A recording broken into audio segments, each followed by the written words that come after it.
Shalom saudara, renungan kita kali ini merupakan khotbah singkat mengenai pentingnya memiliki kewargaan sorga. Bapak Ibu sekalian, seperti dikatakan dalam 2 Timotius 3, 1-8, keadaan saat ini bukan keadaan yang mudah. Begitu banyak goncangan di setiap aspek kehidupan.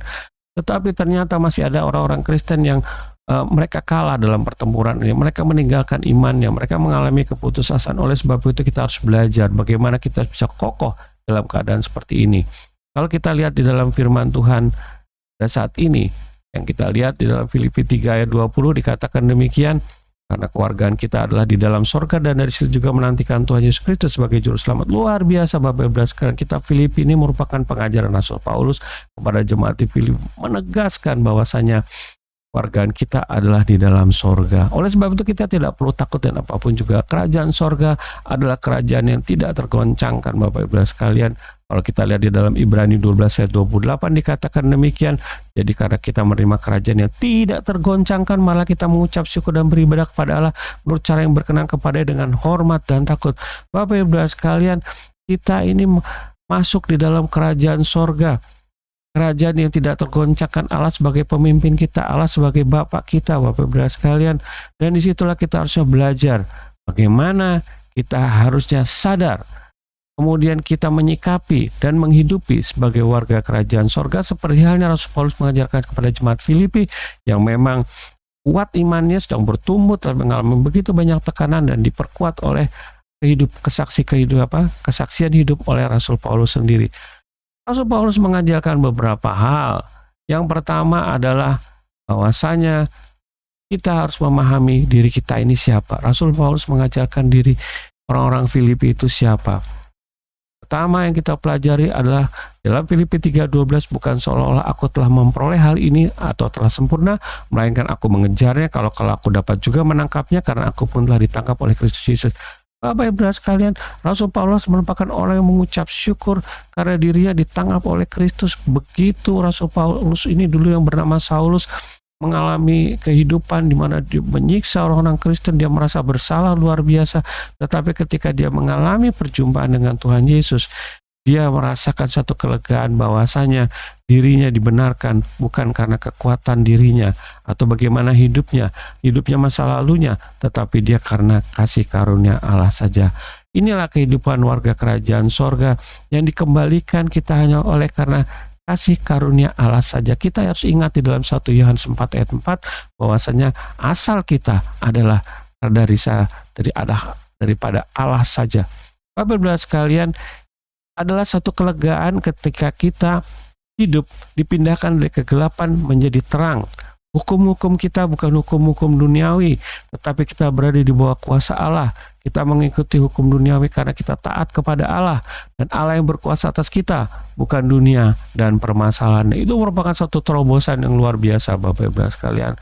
Oleh sebab itu kita diingatkan kembali dalam Efesus 2 ayat 8. Sebab karena kasih karunia kamu diselamatkan oleh iman, itu bukan hasil usahamu tetapi pemberian Allah. Dan itu bukan hasil pekerjaanmu. Jangan ada orang yang memegahkan diri kita. Diri kita adalah orang-orang yang diselamatkan karena kasih karunia Allah. Warga kerajaan sorga kita bisa memiliki karena apa? Kita diselamatkan Bapak Ibu sekalian. Dan yang kedua yang kita mau pelajari bahwasanya hidup kita harus berubah.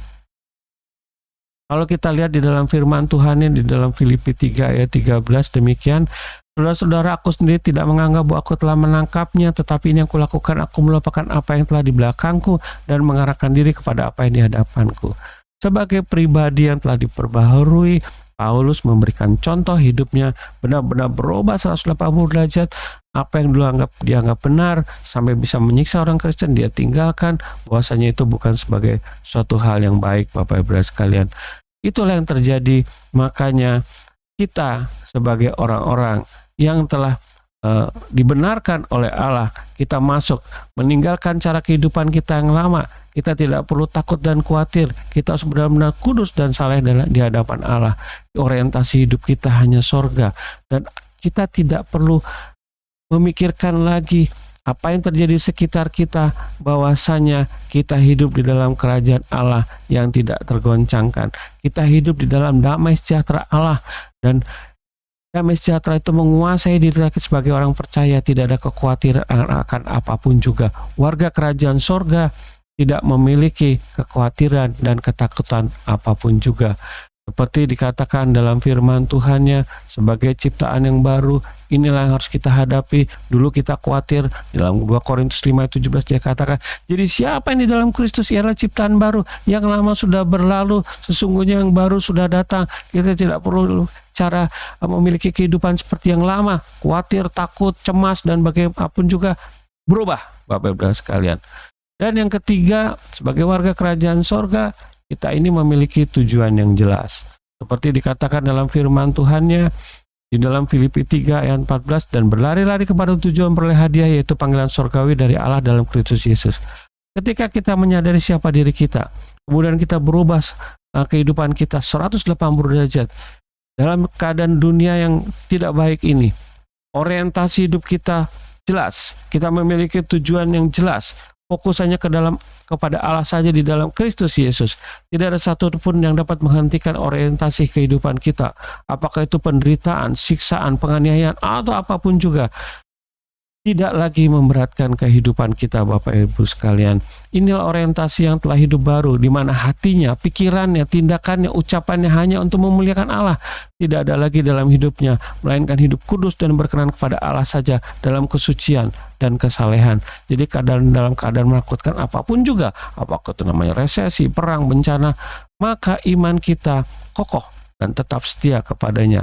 Kita tidak berbelok kiri dan kanan, tetapi tetap menapak dalam jalan kebenaran Allah. Oleh sebab itu, sebagai warga kerajaan sorga, kita berani mendeklarasikan apapun juga, bahwasanya ia tidak takut kepada kabar celaka, hatinya penuh kepercayaan kepada Tuhan. Ia tidak takut kepada kabar celaka, hatinya tetap penuh kepercayaan kepada Tuhan. Itu adalah warga kerajaan sorga, Bapak Ibu sekalian, buah daripada kita diselamatkan oleh Tuhan Yesus Kristus. Dan sebagai penutup, yang harus kita pahami, Bapak Ibu sekalian, kita harus ingat sekali lagi siapa diri kita, warga kerajaan sorga, dan kita dapat ingatkan dalam Galatia 4 ayat 6. Karena kamu adalah anak, maka Allah telah menyuruh roh anaknya ke dalam hati kita yang berseru, ya Aba, ya Bapa. Luar biasa, Bapak Ibu sekalian, kita memiliki wargaan sorga, Bapak Ibu sekalian. Kita tidak perlu takut, kita hidup di dalam kerajaan yang tidak tergoncangkan, kita tidak perlu cemas apapun juga. Marilah kita berdoa bersama-sama. Saya mendoakan Bapak Ibu, Bapak di sorga, terima kasih kami telah menerima firman ini, menguatkan bagi kami bahwa kami pentingnya memiliki kewargaan sorga. Kami adalah warga sorga, anak-anak Allah, Engkau adalah Bapak kami. Kami hidup dalam kerajaan tidak tergoncangkan. Kami yakin dan percaya dalam kehidupan kami saat ini, dalam keadaan apapun juga. Berkati keluarga-keluarga menonton video ini, berkati pekerjaan mereka, usaha mereka, kehidupan mereka, kehidupan rohani mereka, apapun yang perbuatannya berhasil, dan biarlah kehidupan mereka dipenuhi dengan kasih kuasa-Mu. Yang sakit Kau sembuhkan, yang berbeban berat Kau angkat, yang berputus asa Kau berikan jalan keluar. Kami serahkan hidup kami ke dalam tangan penyertaan-Mu Bapa. Di dalam nama Yesus kami telah berdoa dan mengucap syukur. Amin.